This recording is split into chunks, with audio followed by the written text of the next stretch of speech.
YSR Congress party ఆదేశాల మేరకు mega డిఎస్సిలో మరి ముఖ్యంగా స్పోర్ట్స్ కోటాలో జరిగినటువంటి అక్రమాలకి వ్యతిరేకంగా అలాగే ఫీజు రియంబర్స్మెంట్ నిధులు వెంటనే విడుదల చేయాలని ఎన్నికల ముందు ఇచ్చినటువంటి ఎన్నో హామీల్లో ఒకటి నిరుద్యోగ భృతి 3,000 రూపాయలు ప్రతి నెల ఇస్తానని ఇప్పటి వరకు ఇవ్వలేదు. వెంటనే పాత బకాయిలతో పాటు ఇప్పటి నుంచి కూడా పథకాన్ని అమలుపరచాలనే డిమాండ్తో గత వారం రోజులుగా 10 రకాలుగా పోరాటం చేయడం జరిగింది.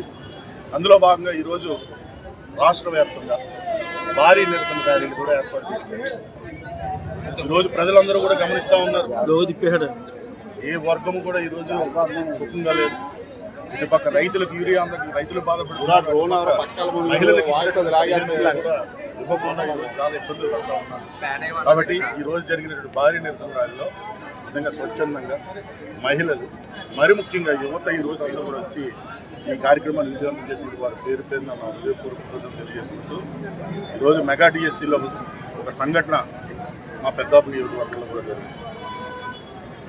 చిన్నరాజప్ప గారి సమీప బంధువు భార్య మెరిట్ లిస్టులో లేక రిజెక్ట్ అయినా సరే ఆ లిస్టును పక్కన పెట్టి 5-10 రోజులు కోర్టుకి వెళ్ళి దొంగ సర్టిఫికేట్తో ఆ అమ్మాయి ఉద్యోగం సంపాదించిందా లేదా అని అడుగుతా ఉన్నా.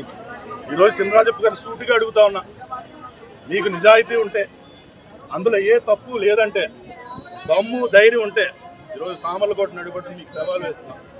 రండి, బహిరంగ చర్చకి రండి. తప్పకుండా దాన్ని కోర్టులో పెట్టాం. తప్పకుండా మా యొక్క లక్ష్యం ఏంటంటే అరువులు ఉన్న వాళ్ళందరికీ కూడా న్యాయం జరగాలనే విధంగా ఈరోజు పోరాటాలు చేస్తాం. ఈ మెగా డిఎస్ఏ కాదు, ఇటుపక్క విద్యార్థులు పడుతున్న సమస్యలు, నిన్న పొగాకు రైతులకు పడినటువంటి దేవరపల్లిలో జగన్మోహన్ రెడ్డి గారు వచ్చిన వెంటనే ఈరోజు పొగాకు రైతులు కూడా న్యాయం జరిగింది. ఈరోజు మిర్చి రైతు, అన్ని రకాల సామాజిక వర్గాలు ఎవరికి అన్యాయం జరిగినా సరే ముందు స్పందించేది జగన్మోహన్ రెడ్డి, ఆయన ఆదేశాల మేరకు స్పందించేది జగనన్న సైన్యం. ఈరోజు చెప్తా ఉన్నాం, ప్రజలందరూ కూడా గమనిస్తూ ఉన్నారు, ప్రజలందరూ కూడా విసిగి పోయి ఉన్నారు. ఎప్పుడు వాళ్ళకి ఎలక్షన్స్ వస్తాయా, మళ్ళీ జగన్మోహన్ రెడ్డి గారు ముఖ్యమంత్రి చేసుకుందాం.